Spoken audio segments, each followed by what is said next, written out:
Magandang umaga mga kababayan. Nandito po tayo ngayon sa Riverside, Mandawi City. Papunta tayo ng Esportuna, Mandawi City. By the way mga kababayan, kung hindi ka pa nag-subscribe sa ating munting channel, pa-subscribe naman, pa-like sa ating video para naman madagdagan ang ating mga subscriber mga kababayan. And by the way mga kabayan, kung if you have the blessing from the God, please share and open door to share. They have a feeding program is coming 23 December. So if you have to open your heart and share your blessing, any kind mga kababayan. By the way mga kabayan, patuloy tayo magko-comment po tayo mga kababayan. Napasugod si Inday Sara mga kababayan sa tuwad kong hearing.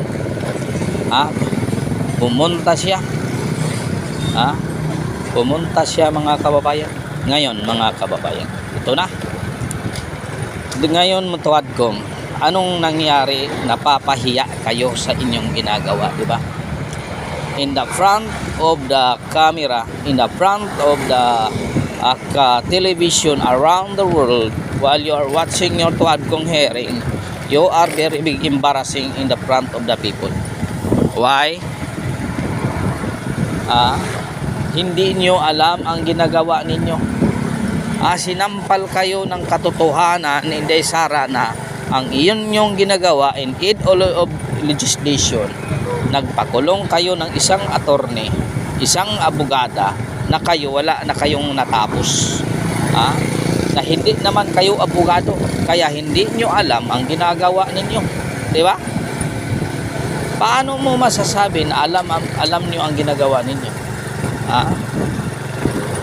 Tingnan mo si Castro, ang kahihiyan na diladala, pinapayagan ninyo ang isang convicted criminals, isang convicted na tao. Pinayagan ninyo na umapil sa quorum sa tuwad ko. Ngayon napapahiya ang buong institusyon ng Congress. Kasi kung tinanggal na ninyo si Castro, isa ang convicted, wala siyang karapatan mag-cite ng contempt dahil siya ay isang convicted. Wala talaga siyang karapatan. Convicted ka, mag-cite ng contempt ka na wala kang basihan.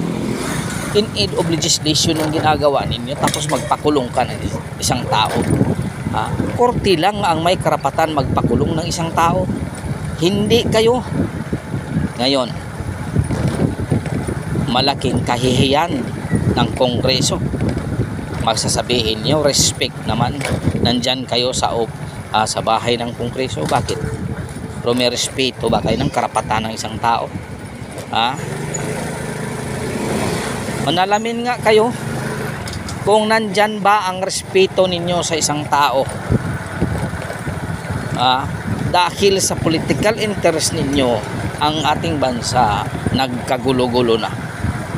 Totoo, nagkagulo-gulo na ang ating bansa dahil sa political interest ninyo. Kahit paano sabihin ninyo yung amo ninyo, hindi yan talaga mananalo kasi hindi yan ang itinakda ng Panginoon, hindi itinakda na ng mga tao na siya talaga ang itinakda. Si Inday Sara ang tinakda na susunod na Pangulo, hindi si Romualdez. Ngayon, sabihin nga ninyo kung paano ito masusolusyon. Ngayon, napapahiya kayo. Pag-hiring-hiring kayo, wala naman kayong alam sa batas. Di napahiya tuloy kayo ni Inday Sara. Diba? Tinutulungan niya na kayo. Ito namang isang tsuwa, magsasabi na jurisprudence, due process. Bakit? Binigyan mo ba siya ay isang abogada ng due process? Wala naman Pinakulong na nga ninyo. Sinasabi mo due process. Anong due process ang ginihiling ninyo? In aid of legislation kayo? In aid of legislation, walang due process yan.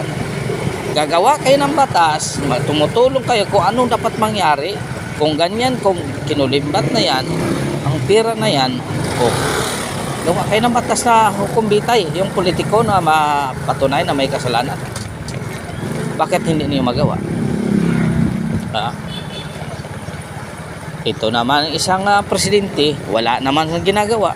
Pinapayagan lang niya ang taong magkagulo sa kanyang bansa. May bangag nga lagi. Mas masaya pa siya nga ang bansa niya palaging magulo. Alam mo naman itong bangag, walang pag-iisip ito na matino. Pag ang tao nagkagulo, masaya yan. Masaya yan kapag ang tao nagkagulo. Bangag nga eh. Trip niyan. Ang trip nila, ito si Inday Sara, talagang ipa-impeach nila. Pagkatapos si Martin Romales ang kanyang gagawing presidente, vice president. Hindi lang talaga mangyayari yun kahit anong gawin ninyo ngayon. Simula pa lang ng kaguluhan. Ito ay palala ng palala ito, mga kababayan.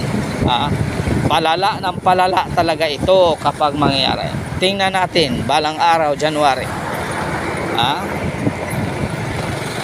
January, mga kababayan. Palala ng palala talaga ito. Pinapayagan ninyong isang convicted. Lahat yan siguro mga ibang congressman yan dapat magbigay sila ng kakapal naman ng mukha nila.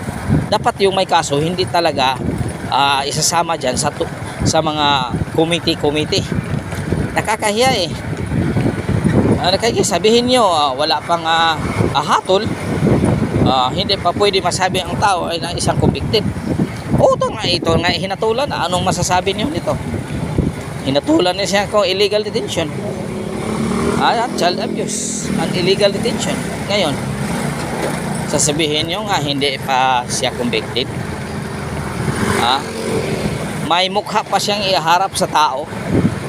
Hinatulan na nga siya. O ano ang ginagawa ng Congress? Bakit pinapayagan niyang umatin dyan? Di tuloy napapahiya talaga ang buong institusyon. Anong sabi ni Duterte? Supreme Court walang magawa dahil sa separation of power. Hindi yan makikialam. Matagal pa ang gagawin proseso yan. Totoo naman, wala talagang magawa ang Supreme Court dahil sa separation of power. Isa lang ang solusyon. Ang sabi ni Parali, military. Isa lang ang solusyon. Military lang ang makagawa niya, hindi ang Supreme Court. Totoo talaga, sabi ni Duterte, sabi ng aming PRRD. Di totoo yun, di ba?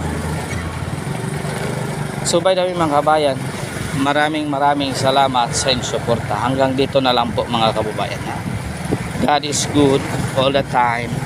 God is good. Pitching your kaninyong tanan mga kababayan. Maraming salamat po mga kababayan.